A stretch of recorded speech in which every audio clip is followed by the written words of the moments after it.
Le monde entier parle du Messie, le monde entier veut le Mashiach. Et moi, je vous affirme que personne ne le veut. Personne, absolument personne ne le veut. Parce que le Mashiach dont le monde entier parle n'est pas le vrai, n'est pas celui qui viendra.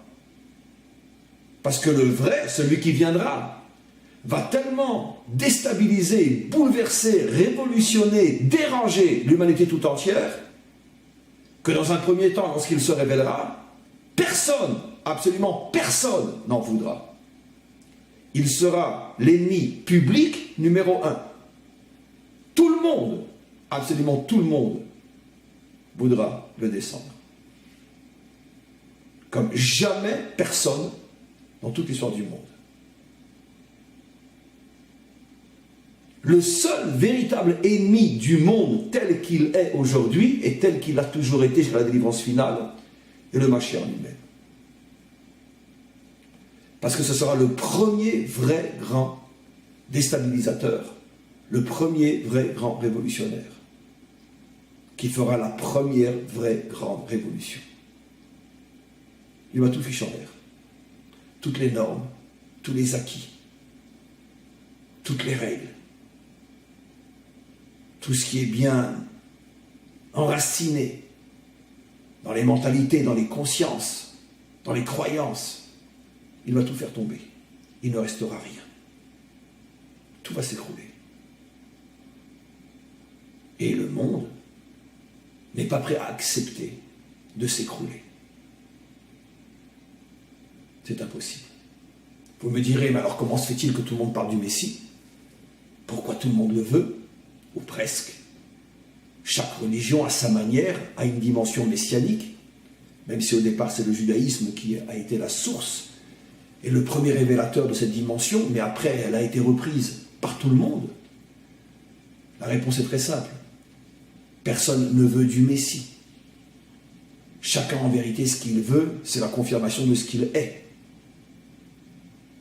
Les musulmans disent le Messie sera musulman, et encore les sunnites disent il sera sunnite, les chiites disent il sera chiite, parce qu'en vérité chacun ne cherche qu'à prouver au monde entier qu'il a raison. C'est en vérité la projection de son nombril. Les chrétiens, qu'ils soient catholiques, protestants, peu importe, chacun a son Messie, à sa manière, bien sûr, avec moins de nuances, parce que bon, les chrétiens appellent tous le Messie du même nom, mais quoi qu'il en soit, ce n'est pas le Messie qu'ils veulent, c'est la confirmation vue et reconnue par tous que c'est eux qui avaient raison. Les Juifs veulent le Messie. Dans leur grande majorité, chaque faction du judaïsme veut finalement un Messie qui lui ressemble pour prouver au monde entier, vous voyez, et surtout aux Juifs d'abord, vous voyez, c'est nous qui avions raison, hein, c'est nous les vrais serviteurs de Dieu, hein, c'est notre façon de comprendre la Torah qui est juste. Regardez, le Messie, il appartient à la même tendance que nous. Et pareil pour toutes les idéologies et toutes les autres formes de croyances sur terre. Ce n'est pas le Messie qu'on veut. C'est se prouver et prouver aux autres qu'on avait raison. Mais le vrai Messie, ce n'est pas ça. Le Messie ne sera d'accord avec personne. Il ne fusionnera avec personne. Et surtout pas avec ceux qui pensaient être comme lui, ou lui comme eux. C'est exactement ce que j'explique au début du cours. L'huile ne fusionne avec aucun liquide. Quel est le message fabuleux de cet enseignement? Si tu crois que le Messie aura la même vision que toi de la Torah, que toi, que ton groupe, que l'école à laquelle tu appartiens, si tu crois que lui et toi appartiennent au même liquide, vous êtes de la même nature, sache que c'est précisément à toi qu'il ressemblera le moins. C'est ça le secret incroyable de ce que j'explique. La claque va être terrible.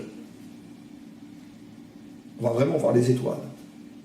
Ça sera un chaos à l'échelle de l'humanité tout entière. Tout le monde croyait que le Messie sortirait de son rang, et tout le monde s'apercevra que c'est précisément à mon rang qu'il ressemble le moins. Il est tout sauf moi. C'est fabuleux. C'est inimaginable. Et dans un premier temps, ça va être la levée de bouclier. Tout le monde va lui tomber dessus. En le traitant de tous les noms, en l'accusant des pires choses, mais tout le monde va lui tomber dessus. C'est ce qui va se passer. À la différence, l'huile et le solide, ceux qui, à la rigueur, se sentaient les plus éloignés, les moins concernés, c'est précisément eux peut-être qui trouveront un certain point d'identité avec le Messie, comme l'huile avec le solide. Le Messie s'éloignera de tous ceux qui voulaient se retrouver en lui et se rapprochera de tous ceux qui se sentaient éloignés.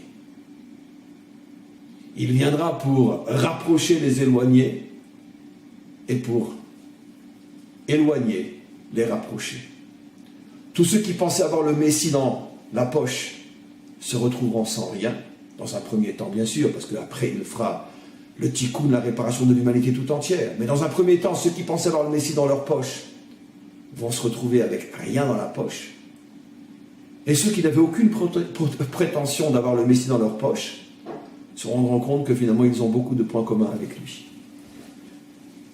Et c'est pour ça que ça va aller très mal dans les débuts de son dévoilement. Il aura l'humanité tout entière contre lui.